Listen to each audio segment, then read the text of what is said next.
These latest headlines from ABC15 are sponsored by Lerner and Rowe Injury Attorneys. One call, that's all. Hello, I'm Megan Thompson with your afternoon update from ABC15 Arizona. Here at ABC15, we're always advocating for your safety because we know how dangerous and deadly heat can be. Maricopa County now confirming there have been 9 heat deaths so far this year, with 275 deaths still under investigation. Now in 2024, the county saw 608 deaths.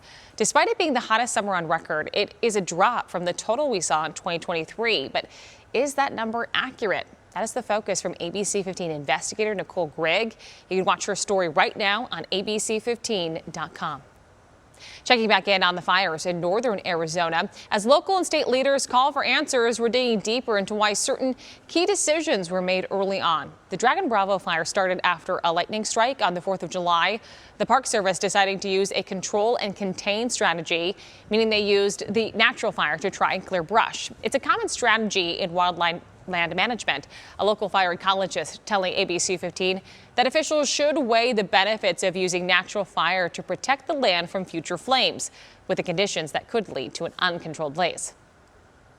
Even more in the future, we're going to be seeing this happen. And what we need to be thinking about from these policy perspectives is what are the tools in our toolbox, and not reducing them, but figuring out how to best use them and when to use them. Now, overnight, the National Park Service defended its decision. Officials told the Associated Press that the wildfire was under a full suppression strategy from the onset. We're going to continue to follow up on these comments today.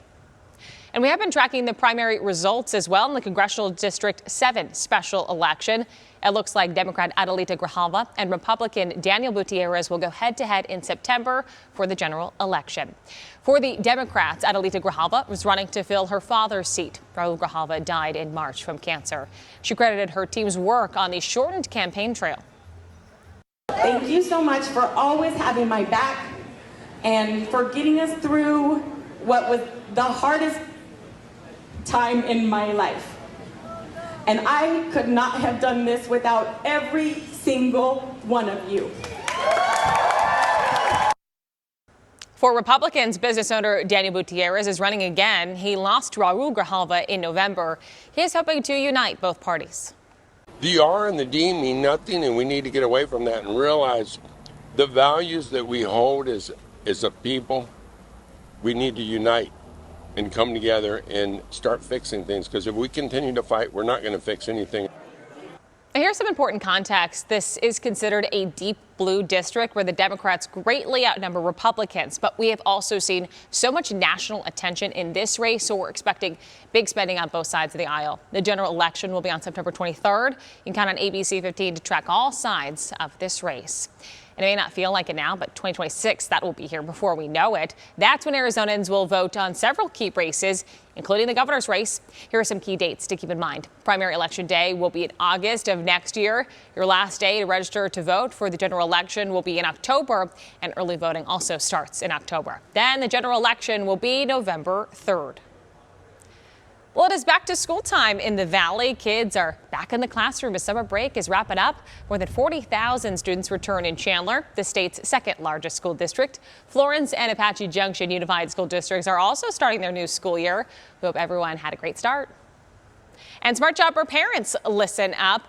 It's time for back to school shopping, or maybe you're a little bit behind on it. Walmart is pinching pennies to help you save. The retailer says it'll drop prices on the 14 most popular school supplies. Walmart also says it has 1,000 different school supplies priced under $5 each. And we're hoping you will send us those first day of school photos to share at abc15.com, or head on over to abc15.com/share. With your most accurate forecast, I'm meteorologist Jorge Torres. A wet start to Wednesday for parts of the valley. We can see that chance for spotty storms continue through at least 8 o'clock in the morning. Partly cloudy at midday, and forecasting a high of only 101 here in the valley. Highs in northern parts of the state, even cooler in the upper 70s. Today in Flagstaff, mid-80s for areas like Heber, Show Low, and Window Rock. And across western Arizona, highs a bit warmer, anywhere from 103 in Yuma to 107 in Lake Havasu City.